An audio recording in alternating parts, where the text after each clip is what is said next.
Muchas gracias. Es la mayor gratitud que podemos tener, expresión de gratitud que podemos tener, el Espíritu Santo, porque vive dentro de nosotros. Qué bueno. Saludamos allá a todas las personas que están en la internet. Para nosotros es muy importante que usted está sentadito ahí esperando esta palabra. Le doy gracias por todos ustedes. Así que le voy a dejar por aquí al pastor para recibir la palabra que nosotros necesitamos el día de hoy. Bendecido.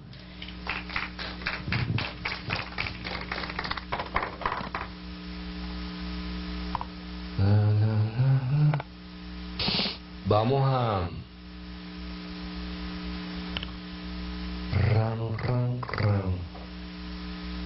Vamos a mirar ahí en Romanos 8.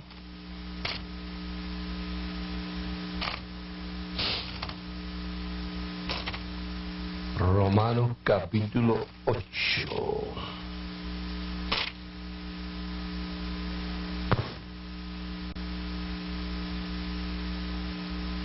Y vamos a leer desde el verso 28 hasta el 32.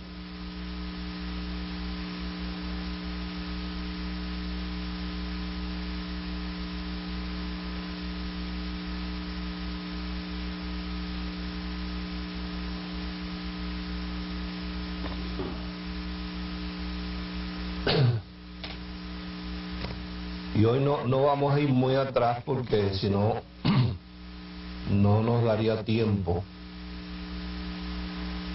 para lo que tenemos que compartir hoy. Yo quiero escucharlo.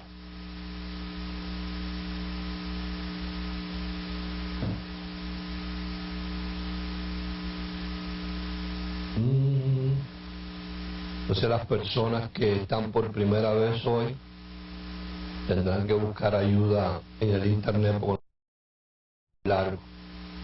Y los que están en el internet pues hacen su tareita también y van a las enseñanzas pasadas para que se puedan poner al día. Ahí están. Siempre vamos a hacer un pequeñito recuento, ¿no? Pero no muy largo. Romanos capítulo 8, verso 28 al 33 dice: y sabemos que a los que aman a Dios, ¿a quiénes? Ok. Todas las cosas les ayudan a bien, esto es, a los que conforme a su propósito, diga propósito. Pues vamos a hablar sobre que somos parte de un propósito eterno. Nosotros somos parte de un propósito eterno. Dígalo conmigo, soy parte de un propósito. O sea, eres una pieza como un rompecabezas que tiene diferentes piezas y van encajando una con la otra. Nosotros somos parte de un propósito.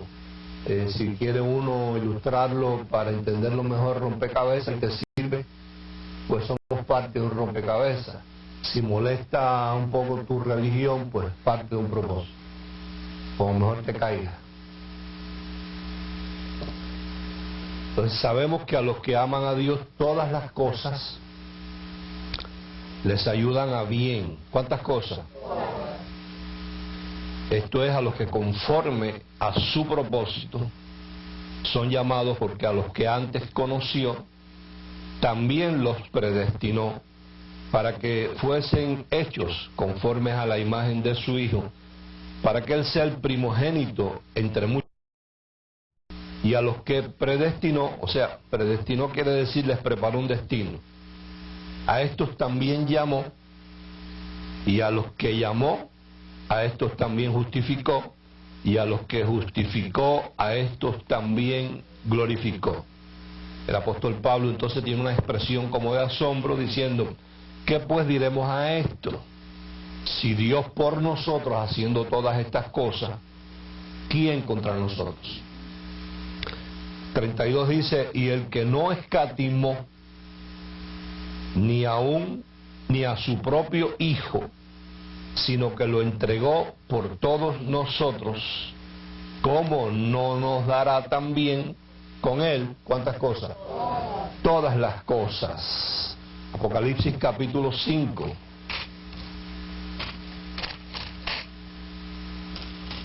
Versículo 13.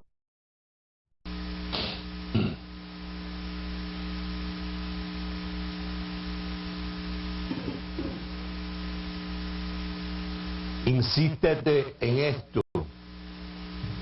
Apocalipsis 5, verso 13. Insístete tú, no hoy domingo por la mañana, sino durante la semana. Insístete tú en esto, en entender esto. Dice, y a todo lo creado que está en el cielo. ¿A cuántas cosas creadas?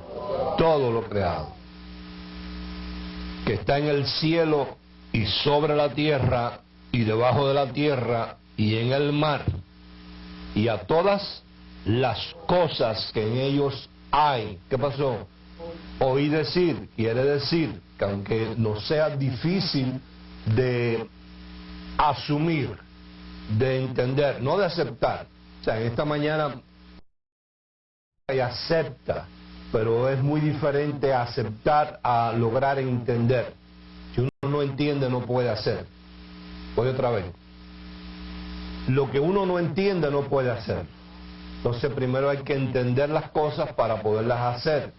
Y hacerlas significa que la palabra nos enseña que tendremos nuestra casa fundada sobre la roca, que quiere decir que vendrán ríos y lluvias y tempestades, y nuestra casa, nuestra salud, nuestra vida, nuestro negocio, nuestro trabajo, nuestra familia permanecerá si oímos las cosas, las entendemos para poderlas hacer. No es simplemente suficiente con oír. Usted puede oír todo lo que usted quiera oír, si no entiende lo que oye, no puede hacerlo. Y si no lo hace, vendrán los ríos, las tempestades, su negocio, su casa, su familia, su trabajo, su salud, no permanecerá. Lo dice la palabra, Mateo capítulo 6. Un hombre prudente oye la palabra, y usa tiempo para entender. Dice, lo compararé a un hombre sabio y prudente, que oyó la palabra, la entendió y la hizo. Ahí no dice solamente que la oyó. Pastor, pero cuando yo leo ahí no dice la entiende. Pero Pipo, ¿cómo la puedes hacer si no las entiendes? Tienes que entenderla. Lo compararé a un hombre sabio, prudente, que oyó la palabra, la entendió y la hizo. Vinieron tempestades, vientos, lluvias y ríos, y su casa, entiéndase su vida, su salud, su familia, su negocio, su trabajo, permaneció, porque una analogía fundada sobre la roca. En la religión te enseña que la roca es Cristo, tú no resuelves nada con eso. Tú tienes que oír la palabra, entenderla para hacerla. Dice, y vi también un hombre insensato que oyó la palabra y como no usó tiempo para entenderla, no la hizo. La oyó durante 15 años, la repitió de memoria quizás muchas veces, pero no la hizo porque no la entendió. Le vinieron los mismos ríos, los mismos vientos, la misma lluvia, y su casa no permaneció porque la tenía fundada sobre arena movediza. Entonces la clave está en oírla, usar tiempo para entenderla y hacerla. Eso nos garantiza eso. Entonces dice, a todo lo creado que está en el cielo y sobre la tierra y debajo de la tierra y en el mar, y a los hay, oí decir. Diga, las cosas hablan. Yo no sé si tu Biblia dice eso. No es suficiente con que lo aceptemos, sino tiene que ser algo que lo logremos entender y que vivamos cada día de nuestra vida, cada segundo, sabiendo que las cosas Dios les ha dado aliento y vida, y que para eso Dios dio a su Hijo, para darnos también todas las cosas. Oído. Tenemos que amistarnos con las cosas. A Dios no se le piden las cosas. La religión más atrasada que hay en el mundo es la cristiana evangélica, sobre todo. La católica, de todas sus ramas, evangélica, carismática, católica, pentecostal, metodista, luterana, atrasadísima, porque basan su religión en pedir. Sin embargo, usted observa y estudia un poquito todas las demás religiones en la gratitud.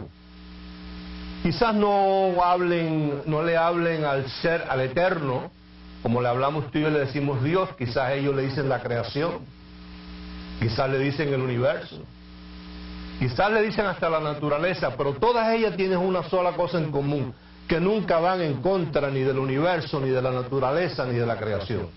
Nosotros sí, cuando nosotros le pedimos a Dios, le estamos diciendo: tú no te ocupaste de darme las cosas, te las tengo que pedir yo. ¿Estamos? No estamos bien. Te cae mejor pedirle a Dios. Todo te cae un poquito mejor. Cuesta desprenderse de 2000 y pico de años de costumbre y de tradición. Diga a las cosas. Dice, al que está, mira lo que dijeron las cosas, al que está sentado en el trono, porque dice ahí que Dios nos dio a su Hijo para darnos ¿qué? ¿Todas qué? Las cosas. Dios está interesado en que tengamos todas las cosas, pero Él ya dio a su Hijo, a Él no hay que pedirle. Oí decir al que está sentado en el trono y al Cordero sea la alabanza, la honra, la gloria y el poder por los siglos de los siglos. Quiere decir que estas cosas lo que estaban era adorando a su Creador. Hechos 17.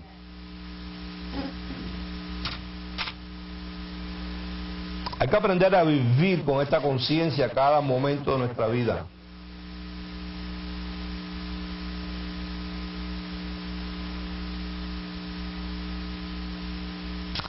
Verso 24.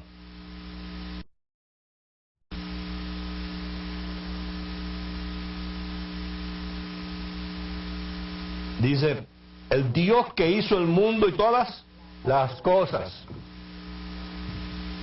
que en Él hay, siendo Señor del cielo y de la tierra, no habita en templos hechos por manos humanas, ni es honrado por manos de hombres, como si necesitase de algo, pues Él es quien da a todos vida y aliento y todas las cosas. Y de una sangre ha hecho todo el linaje de los hombres para que habiten sobre la faz de la tierra, oído, y les ha prefijado el orden de los tiempos y los límites de su habitación. 28. Porque en Él vivimos y nos movemos y somos. En Él vivimos, ¿y qué? Y nos movemos, ¿y qué? Y somos. Dice ahí que Él ha prefijado el orden de los tiempos. Que anticipadamente Él ha cuadrado un tiempo para cada cosa. Primera de Timoteo, capítulo 6.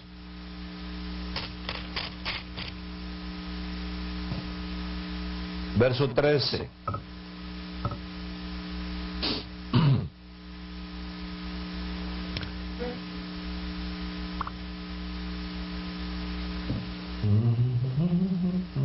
Dice, te mando delante de Dios que da vida a todas las cosas.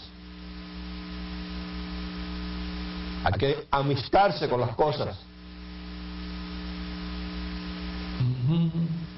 Mateo 6:33. Porque Él dio la vida de su Hijo para que tú tuvieras ¿qué? Todas las cosas. Mateo 6. Un poquito ahí, verso 25.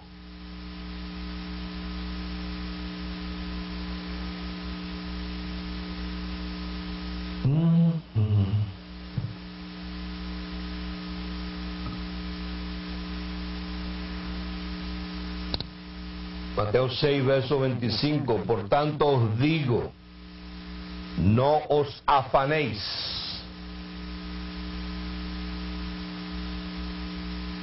No cojan lucha, Dejen la ansiedad, la agresividad. No os afanéis por vuestra vida, que habéis de comer o que habéis de beber, ni por vuestro cuerpo que habéis de vestir. No es la vida más que el alimento y el cuerpo más que el vestido. Mirad, no siembran, ni ciegan, ni recogen en graneros, y vuestro Padre Celestial las alimenta. ¿No valéis vosotros mucho más que ellos? ¿Y quién de vosotros podrá por mucho que se afane, añadir a su estatura un codo o 18 pulgadas? Y si por el vestido, ¿por qué os afanáis? Considerad los lirios del campo, como crecen, no trabajan ni cosen, pero os digo que ni aun Salomón, con toda su gloria, se vistió así como uno de ellos. Y si la hierba del campo, que hoy es y mañana se echa en el horno, Dios la viste así, diga, Dios la viste así, ¿no hará mucho más a vosotros, hombres de poca fe?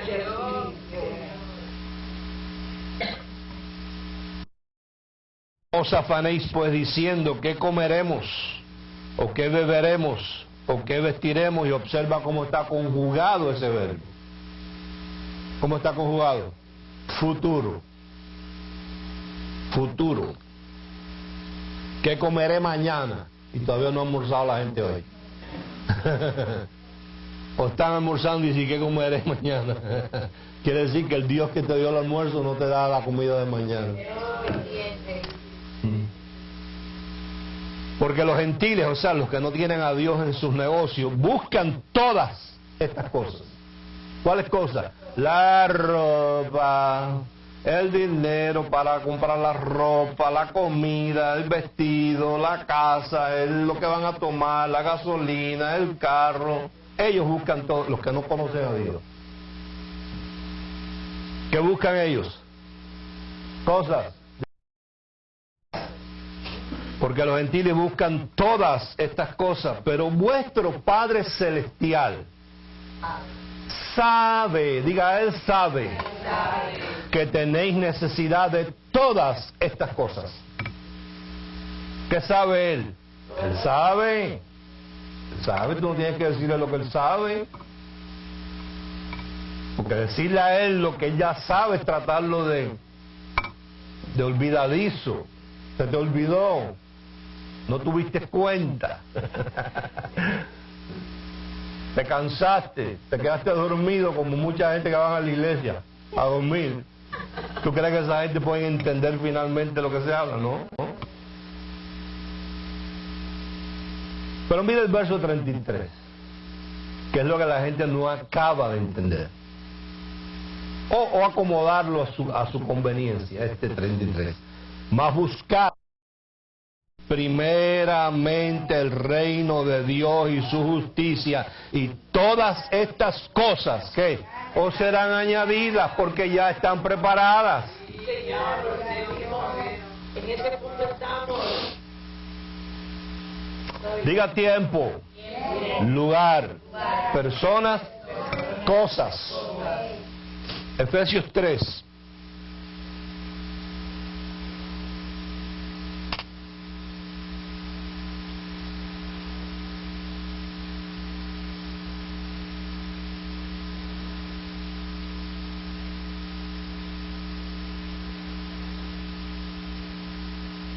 Cuando uno pide, uno no agradece. Cuando tú estás pidiendo es porque no te han dado. Hello.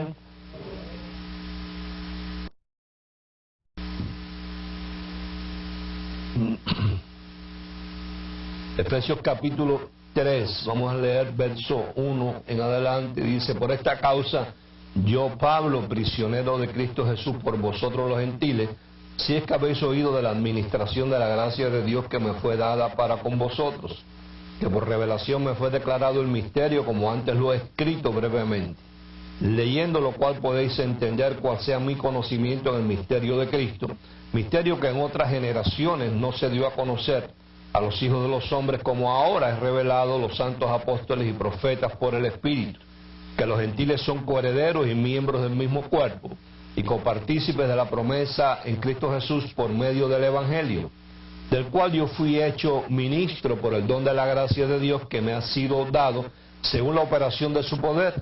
A mí, que soy menos que el más pequeño de todos los santos, me fue dada esta gracia, gentiles, el Evangelio de las inescrutables riquezas de Cristo, y de aclarar a todos cuál sea la dispensación del misterio escondido desde los siglos en Dios, que creó todas las cosas, para que la multiforme sabiduría de Dios sea ahora, diga ahora, dada a conocer por medio de la Iglesia a los principados y potestades en los lugares celestiales, conforme al propósito eterno.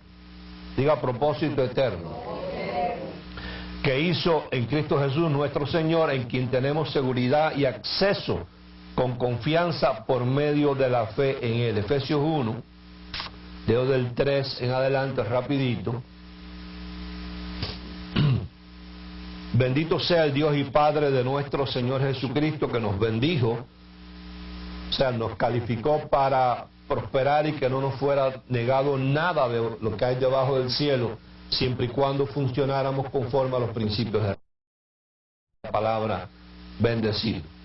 Dice, con toda bendición espiritual en los lugares celestiales en Cristo, según nos escogió en Él, antes de la fundación del mundo. Quiere decir que me bendijo antes de la fundación del mundo, para que fuésemos santos y sin mancha delante de Él, habiéndome predestinado en amor, para ser adoptado hijo suyo por medio de Jesucristo, según el puro afecto de su voluntad, para alabanza de la gloria de su gracia, con la cual nos hizo aceptos en el amado, en quien tenemos redención por su sangre, el perdón de pecados según las riquezas de su gracia, que hizo sobreabundar para con nosotros en toda sabiduría e inteligencia, dándonos a conocer el misterio de su voluntad, según su beneplácito, el cual se había propuesto en sí mismo, de reunir todas las cosas, diga las cosas, en Cristo, en la discernimiento de los tiempos, así las que están en los cielos, diga cosas en los cielos, establecidas, diga establecidas, para que se reúnan y se manifiesten en la tierra. Pero ahí dice que hay un tiempo para eso. Como las que están en la tierra, en Él asimismo tuvimos herencia, oído, habiendo sido predestinados conforme al propósito del que hace todas las cosas según el designio de su voluntad. Mi acción de gracias testifica del amor y el cuidado de Dios por mí.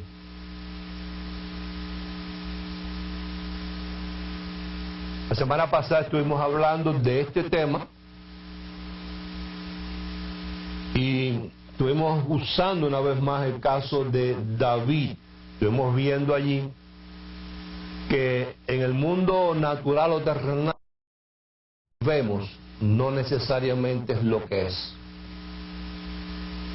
Estuvimos viendo que Saúl no tuvo la paciencia y la obediencia de esperar en Dios, ya que él no estaba supuesto a ofrecer sacrificios a Dios. Eso lo tenía que hacer el profeta Samuel. Él era el escogido por Dios para eso.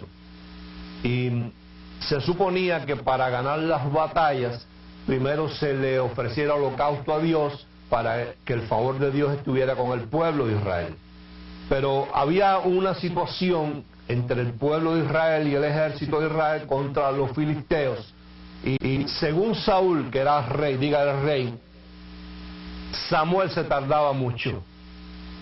O sea, Samuel no estaba caminando en el tiempo que sabía que debía caminar. Y como se tardaba, Saúl por su cuenta, desobedeciendo lo que Dios había establecido, agarró una serie de animales y empezó a degollar y a degollar y a degollar. Y no había terminado de degollar el último cuando apareció Samuel. O sea, lo que tenía que haber esperado era un poquito más. En el tiempo que Dios tenía marcado para que Samuel apareciera. Cuando Samuel apareció y vio que Saúl había hecho la matanza de animales, le dijo: locamente has actuado. Locamente has actuado. Y la palabra nos enseña que ya Dios había visto desde la eternidad la actitud de Saúl, y antes que Saúl matara, ya Dios sabía que Saúl iba a matar. Me quedé corto ahí. Antes que Saúl matara, Dios sabía que Saúl iba a matar.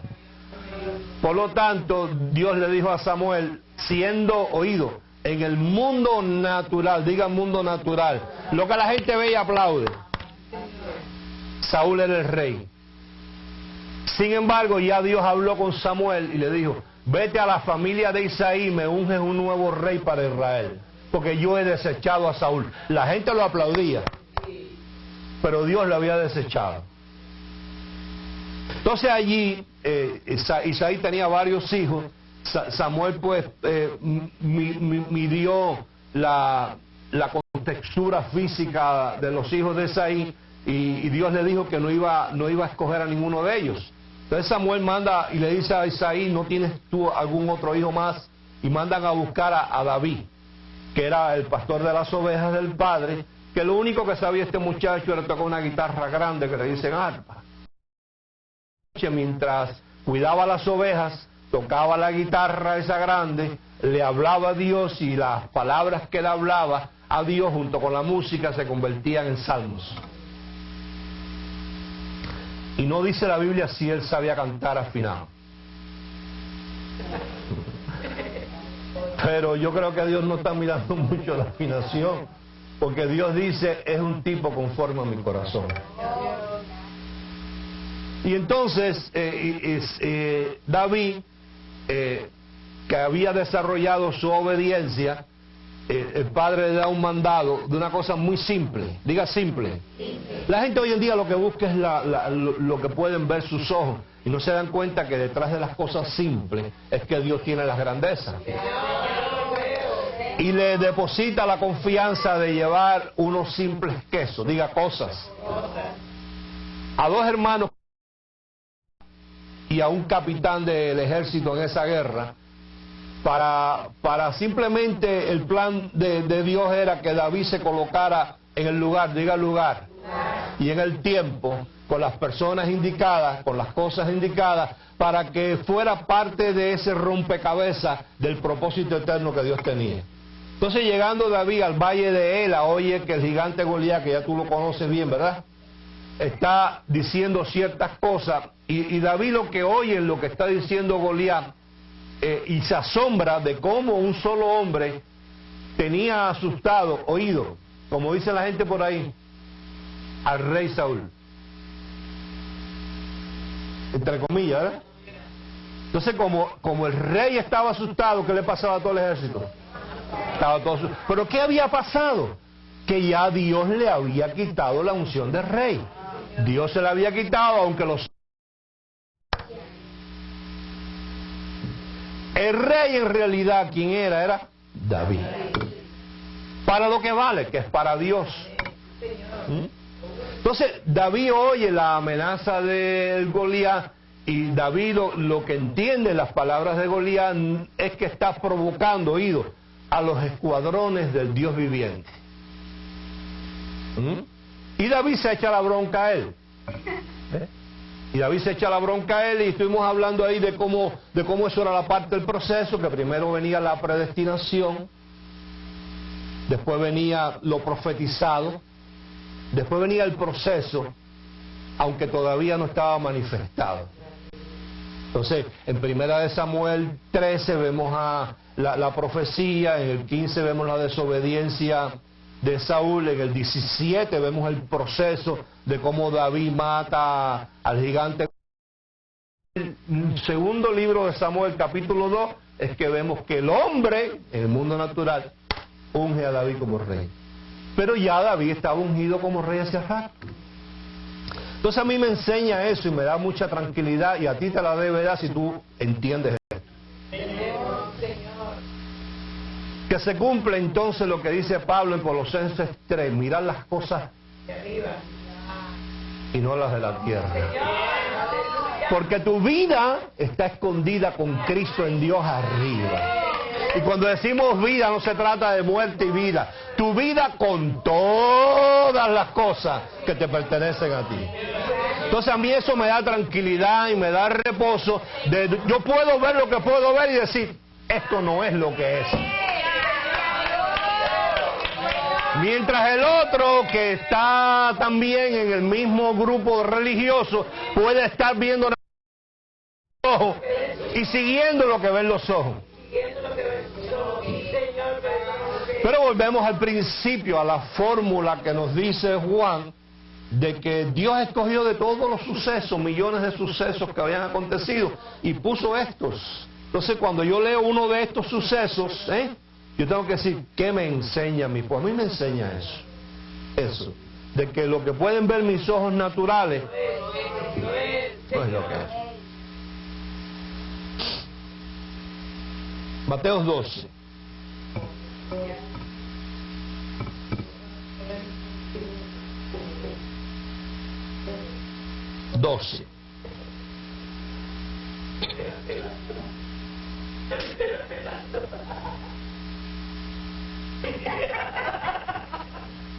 Yo en estos días estaba ahí pasando el televisor y me tropecé con un canal ahí evangélico, muy poderoso por cierto. Se transmite en toda Latinoamérica y en Estados Unidos en español, todo. Estaban haciendo una maratónica, está pidiendo dinero. Entonces ahí yo me hice una pregunta que después yo me retracté y dije, yo no debo estar preguntando. Porque la cantidad de estupideces, porque no se puede decir otra cosa, que manejan esa gente, como por ejemplo, haz tu pacto, pacta ahora, y tan pronto tú pactes y hagas la llamada, Jehová Jireh se va a meter a tu casa.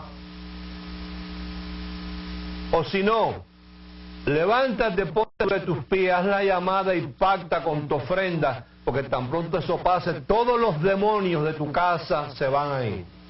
Entonces, yo me pregunté por qué es lo que uno se acostumbra, y yo le dije a mi esposa, no debo preguntar, pero voy a preguntar. Y una cantidad de horribles cosas y cosas atrasadas y canciones que bueno, digo, ¿cómo es posible que un canal como ese esté en manos de esta gente? Pero entonces como que se me ocurrió algo y me acordé de este Saúl que la gente, uno puede ver con los ojos naturales una cosa y ya Dios está diciendo, ellos podrán estar aplaudiendo y cogiendo dinero y más dinero y más dinero, pero ya yo no estoy ahí. Dicho sea de paso, hay una investigación hecha a los grandes ministerios aquí. Eso lo vi yo venir hace mucho tiempo por el abuso que se comete en cuanto a las finanzas. El gobierno le da una virtud a las iglesias cuando aplican a ella, ¿no? Hay que aplicar, que se llama el 501C3, donde el gobierno, después que uno aplica y lo investigan a uno, le otorga la capacidad de que las iglesias no paguen impuestos. Pero cuando tú lees la ley de ese 501C3, dice que el gobierno hace eso con el propósito de ayudar a la iglesia a que se pueda desarrollar. O sea, porque la iglesia no tiene los suficientes fondos para desarrollarse, para hacer los tratados, la gente vaya por las casas, hacer obras de vecindario, etcétera. Pero resulta que eso se ha convertido en un abuso. ¿Por qué? Porque hay ley, la ley protege, ¿no? O sea, yo pudiera comprarme un carro de $500,000 y ponerlo a nombre de la iglesia. Yo pudiera comprarme una casa de $8 millones y ponerla a nombre del ministerio y no pagar impuestos. Yo puedo comprarme un avión que me cueste $8 o $9 millones y ponerlo a nombre del ministerio y no pagar impuestos. Pero resulta que hay unos senadores y unos congresistas que han dicho que cuando ya una iglesia, el pastor puede andar en un Bentley, ya no necesita hacer excepto de impuestos, porque ya no necesita la ayuda del gobierno. Cuando el pastor anda en un Bentley, o tiene a veces una colección como uno que yo conozco de Corvette, no uno, sino varios Corvette, y tiene una casa no, sino varias casas, tienen uno no, sino 2 o 3 aviones. Entonces ya la ley que fue forjada para ayudar a la iglesia ya no aplica. De unos ministerios como el de Creflo salió en las noticias, me lo acaban de decir esta mañana, el Kenneth Copeland, porque la opulencia es desmedida. Como hay una predicadora que se llama Paula White, por un regalo de cumpleaños le regala un Bentley a un pastor. Entonces cuando ella va y compra el Bentley, no paga impuestos. Entonces estos congresistas están diciendo, el país está en una crisis, el gobierno no tiene fondos para funcionar, tenemos que estar apretando a los trabajadores en aumentarle los impuestos para poder subsistir. No podemos seguir permitiendo que esta gente que viven como sultanes, como uno de ellos que dice que usa un perfume que le costó $18,000. Yo no creo que sea, yo creo que es hasta una desvergüenza que esa persona pida ofrenda al ministerio. Que tú uses un buen perfume, que tú no te pongas un 7 potencia de 1,99, ¿no? Pero no un perfume mandado a hacer a Francia que te cueste $18,000. Entonces, esa fue la respuesta que yo dije, ¿cómo un canal así está en manos de... pudiera ser que aunque se ve, no es, y que eventualmente se manifestará. Entonces te dije en Mateo 12, yo pienso que no deberían quitar la ley de ¿cómo se llama? De la excepción de impuestos a las iglesias, pero yo sí pienso que deben tener un límite. Decir, bueno, la iglesia que tenga unas entradas económicas hasta cierto punto no debe pagar impuestos, pero ya de ahí en adelante, cuando empiezan los Rolls Royce y los Bentley a funcionar, de la iglesia, de la casa a la iglesia, porque tienen miedo que lo vayan a secuestrar y eso, yo creo que ya es tiempo de que paguen sus impuestos. Mateo capítulo 12.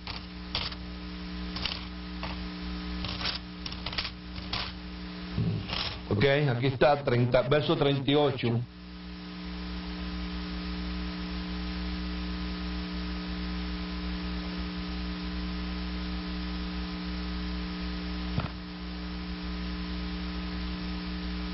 Ya te digo lo mismo la semana pasada, Dios gobierna tiempo, lugar, cosas y personas, o personas y cosas. Lo único que Dios no gobierna es tu decisión, la decisión nuestra. Verso 38 dice: entonces respondieron algunos de los escribas y de los fariseos diciendo: Maestro, deseamos ver de ti señal.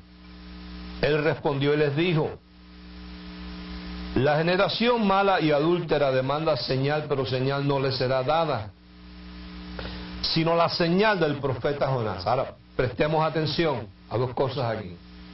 Número uno, que de los millones de sucesos, Dios escogió para poner esto ahí. Número dos, que no todos los sucesos Jesús los usó como punto de referencia. Si nosotros vemos que Jesús está usando un suceso como punto de referencia para enseñarnos algo, creo que debemos prestar atención y preguntarnos nosotros, ¿qué me enseña esto a mí? Como cuando Jesús usó el suceso de los días de Noé, ¿te acuerdas? Estuvimos hablando bastante sobre eso, le prestamos atención y le sacamos bastante información a los días de Noé. Dice, oído, mira qué interesante, mira, verso 40, mira cómo Jesús usa este suceso como punto de referencia para algo tan importante. porque como estuvo Jonás en el vientre del gran pez 3 días y 3 noches, así estará el Hijo del Hombre en el corazón de la tierra 3 días y 3 noches. Entonces a mí me dice que si para su muerte y su resurrección Jesús usa esto como punto de referencia, yo debo apropiarme de este suceso, ir allí y ver qué me enseña a mí, ¿o no? Dice, los hombres de Nínive se levantarán en el juicio con esta generación y la condenarán porque ellos se arrepintieron a la predicación de Jonás. Oído, y he aquí más que Jonás en este lugar. Señor. O sea, los hombres de Nínive, Dios los iba a destruir a todos. Y eran malos y malvados. Sin embargo, Jonás les predicó y se arrepintieron de su mal camino. Y está diciendo Jesús, y sin embargo ustedes, aquí hay uno parado ahora más grande que Jonás y ustedes no hacen caso. Señor.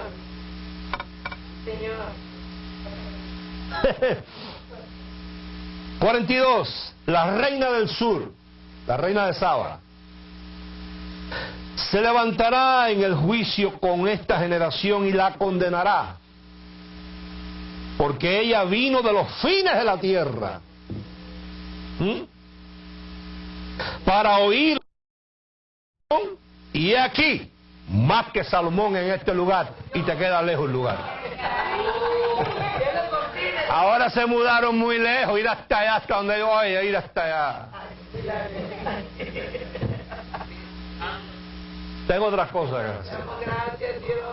Entonces Jesús le está diciendo, la reina vino desde los confines de la tierra a oír la sabiduría de Salomón.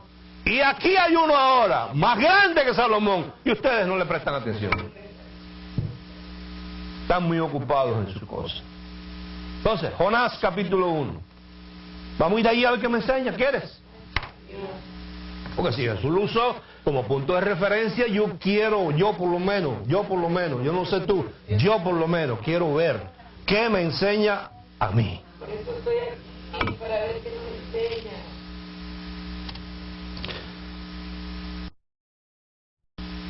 Jonás capítulo 1.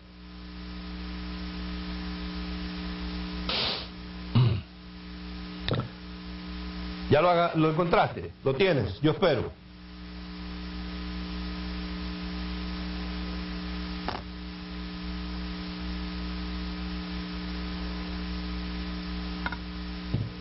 La maldición más grande que le puedan hacer a una persona es estarle diciendo por radio, por televisión, en una iglesia, lo de la lista de oración. Ponga sus peticiones ahí y nosotros vamos a orar por usted. Quiere decir que si ellos no oran por mí, Dios no cuida de mí. Dios es malo. Dios es malo. Tiene que venir Pepe a decirle a Dios, oye, pero no te has dado cuenta tú. Pepe tiene que decirle a Dios lo que a mí me está pasando. Estamos ya sobre la pista. Bien. Verso. Tranquilamente, mira. Vino palabra del Señor a Jonás. ¿Palabra de quién? Del Señor a Jonás, hijo de Amitai, diciendo, mira lo que le dijo, levántate y ve a Nínive, aquella gran ciudad, y pregona contra ella porque ha subido su maldad delante de mí. O sea, que la gente de Nínive no eran fáciles, eran una ciudad malvada, perversa. Diga, libre albedrío. Ahí está. Y Jonás se levantó para huir de la presencia de Dios. ¿Qué hizo Jonás? Usó su libre albedrío, tomó su decisión. O sea, Dios le dijo, ve a Nínive, y él se levantó y ir para otro lugar. Diga, pero. Dice, y Jonás se levantó para huir a Tarsis, diga lugar. Y descendió a Jope, diga lugar. Y halló una nave, diga cosa.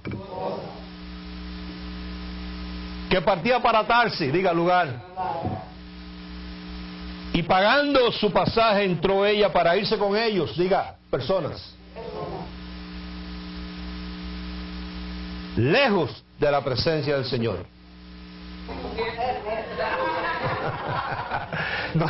No sabía él. Mientras más lejos te tengo, más cerca estoy de ti.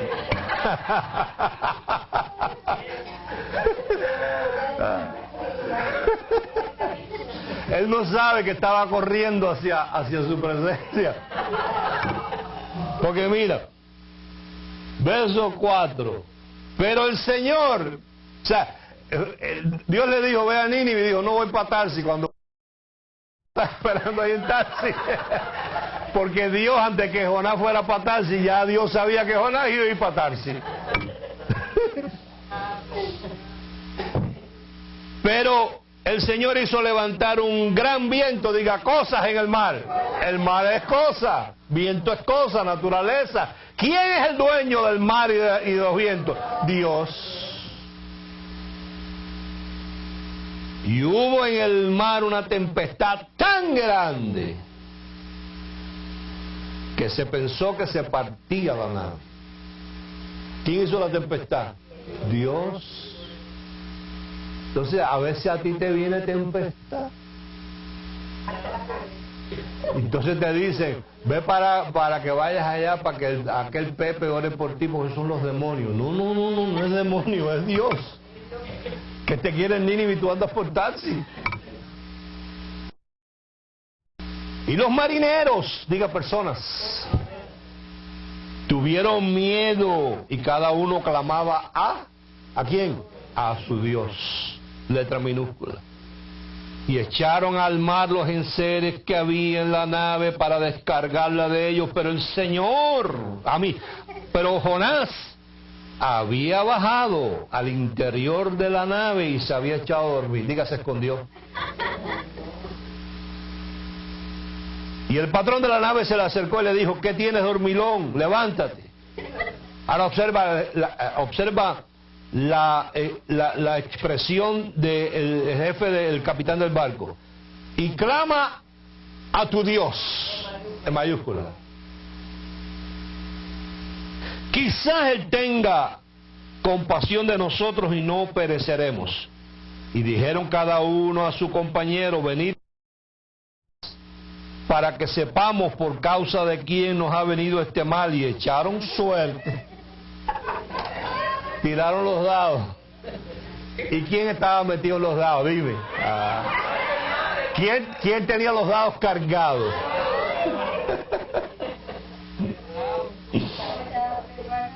Y echaron suerte y la suerte cayó sobre Jonás. Entonces le dijeron ellos, decláranos ahora por qué nos ha venido este mal, qué oficio tienes y de dónde viene, a quién tú mataste, quién te está persiguiendo, qué malvado eres tú, qué perverso eres tú, cuál es tu tierra y de qué pueblo eres. Y él le respondió, soy hebreo y temo al Señor, Dios de los cielos, que hizo el mar y la tierra. Y aquellos hombres temieron sobremanera y le dijeron, ¿por qué has hecho esto? Porque ellos sabían que huía de la presencia, que él se lo había declarado. Y le dijeron, ¿qué haremos contigo para que el mar se nos aquiete? Porque el mar se iba, ¿qué? Embraveciendo, ¿cómo? Más y más. Diga, más y más. Él le respondió, tomadme y echadme al mar, y el mar se os aquietará, porque yo sé que por mi causa ha venido esta gran tempestad sobre vosotros. Y aquellos hombres trabajaron para hacer volver la nave a tierra, mas no pudieron, porque el mar se iba, ¿qué? Embraveciendo más y más contra ellos. Entonces, diga entonces, entonces clamaron al Señor Dios de Jonás también ellos. Y dijeron, te rogamos ahora, oh Dios, que no perezcamos nosotros por la vida de este hombre, la sangre inocente, porque tú, Señor, oído. Oye, esto, mira, no eran ni evangélicos ni nadie, sabían más que los evangélicos. ¿Qué dice? Porque has hecho como has querido, le está diciendo, tú eres el gran Dios soberano. Yo no puedo ponerme a declarar y a decretar para torcer el brazo a Dios. Y tomaron a Jonás y lo echaron al mar. ¿Y qué pasó? El hombre encontró a quien buscaba.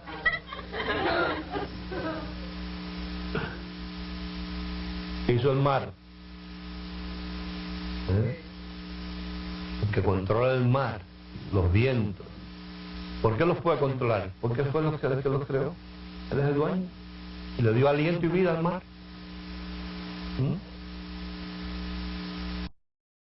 A Jonás y lo echaron al mar, y el mar se aquietó de su furor. Y temieron aquellos hombres al Señor con gran temor, y ofrecieron sacrificio a Dios, mira, e hicieron votos. Pero Dios tenía que diga tiempo. Tenía preparado un gran pez para que tragase a Jonás, oído. Y estuvo Jonás en el vientre del gran pez, como Jesús en el corazón de la tierra 3 días con 3 noches para luego resucitar. Ahora diga proceso. Predestinado, profetizado. Ahora viene el proceso del cumplimiento.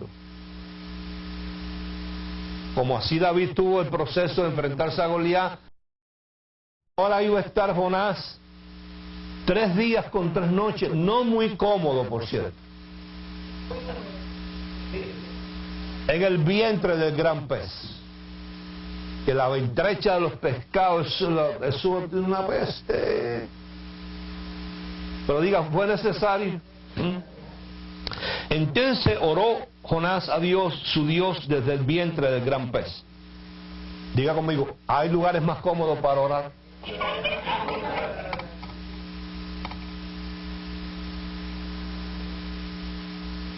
Invoqué en mi angustia al Señor y Él me oyó. Desde el seno del Seol clamé y mi voz oíste. Me echaste a lo profundo en medio de los mares y me rodeó la corriente. Todas tus ondas y tus olas pasaron sobre mí. Entonces dije, desechado soy delante de tus ojos, mas aún veré tu santo templo. Las aguas me rodearon hasta el alma. Me rodeó el abismo. El alga se enredó en mi cabeza. Descendí a los cimientos de los montes, la tierra echó sus cerrojos sobre mí para siempre. Mas tú sacaste mi vida de la sepultura, oh Señor Dios mío. Cuando mi alma desfallecía en mí, me acordé del Señor y mi oración llegó hasta ti en tu santo templo. Los que siguen vanidades ilusorias, su misericordia abandona. Mas yo con voz de alabanza te ofreceré sacrificio. Pagaré lo que prometí. La salvación es del Señor. Y mandó el Señor al pez. Diga, mandó al pescado. ¿Qué hizo? Porque ellos tienen aliento y vida, y oyen y ellos hablan. Diga, mandó Dios al pescado. Puede mandar a... Mandó Dios al pescado. ¿Qué hizo el pez? Obedeció. ¿Qué hizo? Y vomitó a Jonás en la tierra. Después de 3 días con 3 noches. Ahora mira qué interesante, capítulo 3, un pedacito. Vino palabra del Señor, oído, por segunda vez. Second time. Diciendo, ¿qué le dijo? Lo mismo que la primera. ¿Qué le dijo? Levántate y ve a Nínive. No cambió nada. Dios no cambió. Dios no cambió. Dios no cambió. Dios no cambió. Levántate y ve a Nínive, aquella gran ciudad, y proclama en ella el mensaje que yo te diré. Se levantó Jonás. ¿Qué hizo? Nínive. ¿Cómo que dijo? Mejor voy a Nínive, porque si ahora me trago un pescado, sabrá Dios la próxima que me toque a mí. A lo mejor me toca a mí tragarme pescado yo. Mejor obedezco. Y se levantó Jonás y fue a Nínive, conforme a la palabra del Señor. Y era Nínive una ciudad grande en extremo, 3 días de camino. Voy a saltar al verso 10, al 9. Dice, ¿quién sabe si se volverá y se arrepentirá Dios? Se apartará del ardor de su ira y no pereceremos. El 10. Y vio Dios lo que hicieron, que se convirtieron de su mal camino, oído, y se arrepintió del mal que había dicho que les haría, y no lo hizo. Diga, parte de un propósito. Parte de un propósito, parte de un propósito.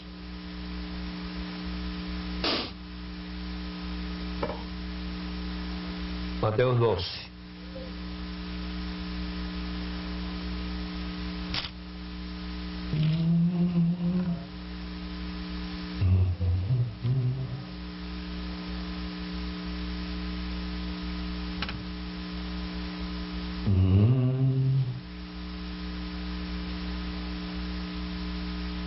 Verso 41.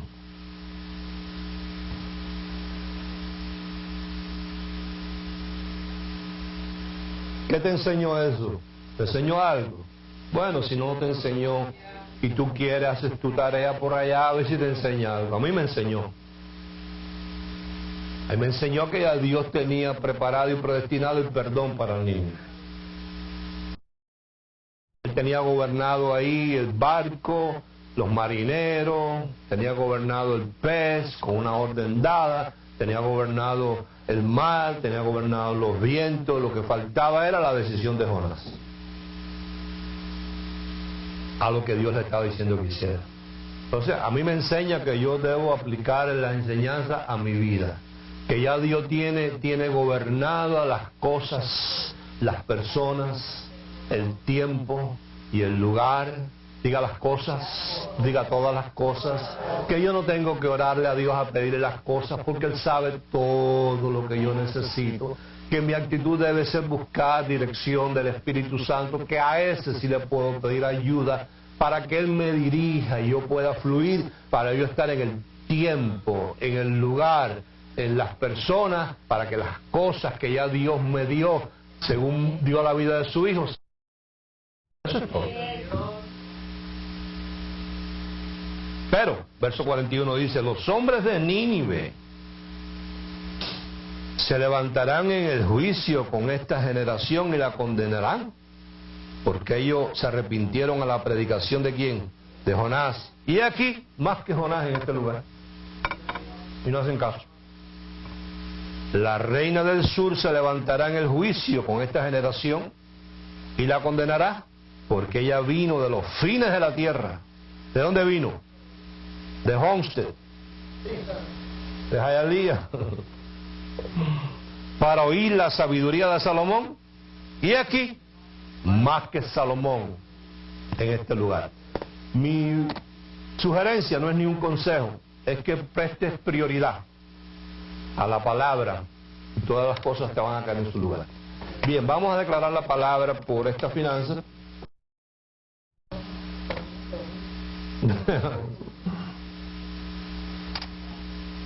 Padre, en el nombre de Jesús te damos gracias, muchísimas gracias por tu palabra. Te damos gracias, Espíritu Santo, porque nos ayudas, así como prestamos el tiempo a entenderla, para poderla hacer.